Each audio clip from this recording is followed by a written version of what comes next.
You might not have heard of UNIQLO, but UNIQLO has been a force in the Asian casual apparel market for decades, and it is slowly but surely expanding its empire across Europe and North America with its promise of quality but affordable clothing. But just like cool and Prius or 2022 and great, do those words actually go together? It's a very good question. Let's hop into it.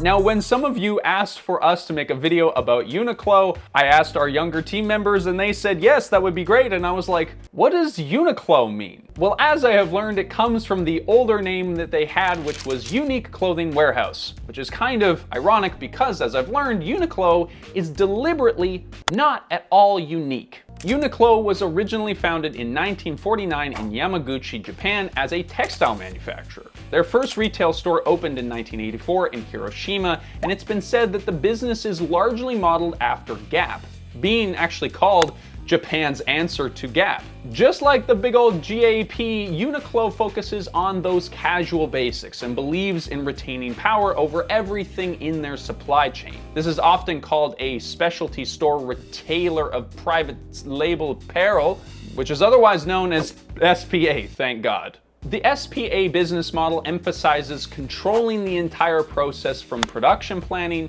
to production to distribution and marketing. So basically, they run the show. But unlike Gap, UNIQLO apparently has the most boring history ever. I mean, look at their history page on their UK website. It's like 2 sentences. And their American page just redirects you to their About section, which is just about the same. Not only is this definitely not the truth, but it is interesting to see because most big companies really want you to know how old and important they are. But this is completely intentional. UNIQLO's strategy is to sort of blend into the background like that Homer Simpson meme. It may seem counterintuitive, but being unrecognizable has been a key part of UNIQLO's success. Instead of chasing fleeting fashion trends, UNIQLO dedicated itself to versatile and simple staples that can work with pretty much anything and won't really go out of style. Things like Oxford shirts, monocolored tees, jeans, and undershirt pieces that aren't super exciting or noticeable, but everybody needs. But here's the thing, a cheap blank t-shirt can be found anywhere. So UNIQLO aimed to establish themselves in the quality department. Because they're sticking to the basics, this means that they're able to order way more of a single product at once and keep it on the shelf longer than their competitors, which saves them on money and distribution costs. They also don't have to do nearly as much designing. Sometimes they literally can just go, yeah, that, but in like 5 different colors. Combine this with the fact that they buy directly from their suppliers who they've built long-term relationships with and who are also mostly based in China, and it's not hard to see how they're able to make their products affordable and supposedly decent quality. And here's the crazy thing.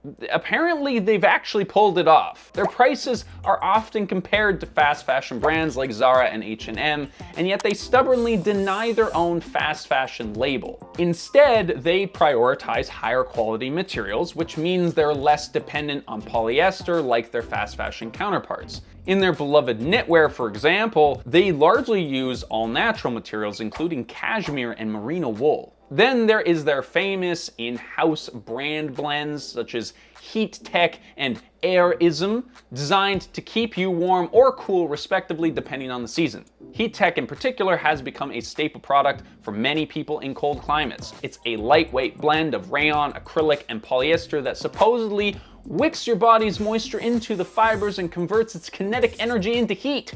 I don't know about the physics behind that one, but I'm told that it does a pretty decent job at providing an extra layer of warmth without adding bulk. Again, this is just sort of what we can find on the internet from reviews and stuff. This isn't like science. What is impressive about this is that they're basically competing in the outdoor clothing market, and as you may know if you've seen any of our outdoor clothing videos, it's a pretty intense space. Now, of course, you are not getting the best of the best when you buy from UNIQLO. We found complaints that the durability and value of UNIQLO items can vary significantly from product to product, putting the burden on the consumer to pay attention to the materials before purchasing and to know what's good in advance. People might rave about their subpoena cotton t-shirts, for example, but not all of their clothing is made out of that grade of cotton. And so you might be in for a nasty surprise when you buy a lower quality tier shirt and you have those higher expectations. And something that we were surprised to discover too is that they'll actually repair your clothing for you when it wears down, given that you bring it to their flagship store in Manhattan. So not really the most convenient or well-established repair program, but it's a step.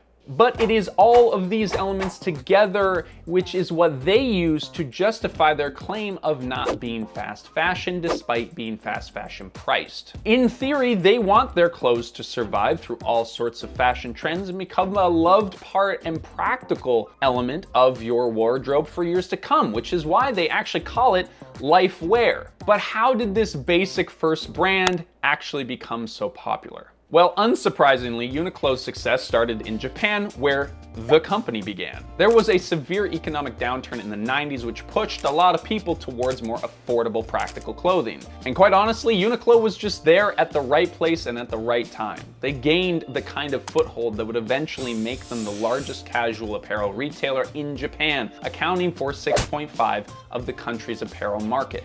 And it's not just middle-class folks who enjoy UNIQLO. Many people who can afford probably way more gravitate to their simple designs that make for easy mix and matching, and it's pretty much become a staple of Japanese attire. In a lot of ways, it's kind of the perfect brand for a country that spawned the whole KonMari method and a culture that doesn't feel quite as strong of a need to flaunt wealth through their attire. From Japan, it spread quickly to nearby countries, growing in popularity in places like South Korea, Taiwan, and China, with the ultimate goal to pretty much take over the entire world. However, turns out world domination is a lot harder than they thought it was going to be. The cultural landscape here in North America, for example, is not the same as Japan.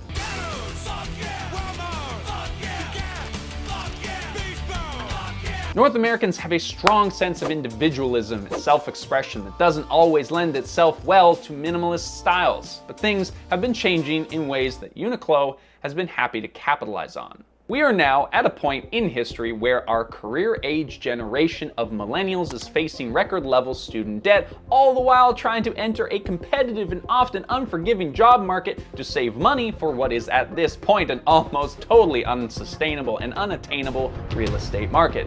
And now I've depressed you. I'm sorry. That's, whoops. Joined real life there for a moment. Let's just hop back out of there. But hey, listen, on a more positive note, workplaces have become more casual than ever. Most of us are doing it by Zoom. So for many of us, it's not all that frowned upon to wear kind of normal clothes. And so overall, we're experiencing a cultural shift where it's no longer that desirable or needed for us to wear conspicuously expensive clothing all the time. Basically, it's the perfect time for a simple basics brand to make a big inroad into this market. But, and here's the but, the sucker punch when your back is turned, the classic future-proof rug pull. Yes, UNIQLO is better than fast fashion outlets like H&M and Shein, but it's just one rung above the bar, which is located on the bottom of the ocean floor. As with your typical fast fashion brand, UNIQLO is deeply dependent on prices remaining low.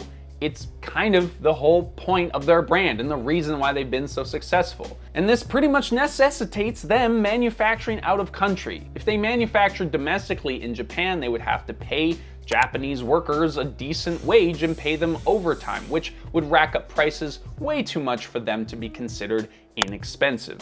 So they outsource to some of the cheapest producers that they can find in places like China, Vietnam, and Indonesia and India, with the bulk of their products being made in China. Now, while it is technically possible to manufacture garments ethically and sustainably in China, the reality is that this country is a popular producer because they have very little in terms of labor laws and sustainability standards. Instead, they are known for producing massive quantities of goods while cutting corners when it comes to safety and quality issues. So unsurprisingly, they've been hit by a few decent-sized labor scandals, including what was described in 2020 as the largest unresolved wage theft case in the garment industry.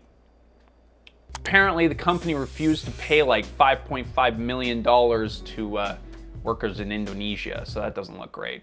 Now, from a sustainability standpoint, yes, UNIQLO does use some slightly more planet-friendly materials than their fast fashion counterparts. They do use some recycled materials, but they are really, really dependent on the most problematic materials like polyester, acrylic, and rayon, just to name a few, all of which is used in their famous heat tech products. And this really sucks because UNIQLO is now one of the biggest clothing retailers in the world, and they made like $18 billion in sales in 2021. The reality is the whole structure and ethos of UNIQLO makes it impossible for them to fully devote themselves to making stuff in an ethical and sustainable way, because quality and cheap aren't words that really go together. And any brand or company that tries to say otherwise is probably taking you for a ride. Sadly, if something feels too cheap and good to be true, then it probably is. So I would say that UNIQLO is like better than the worst. And if you're really hard up for cash and you need something new,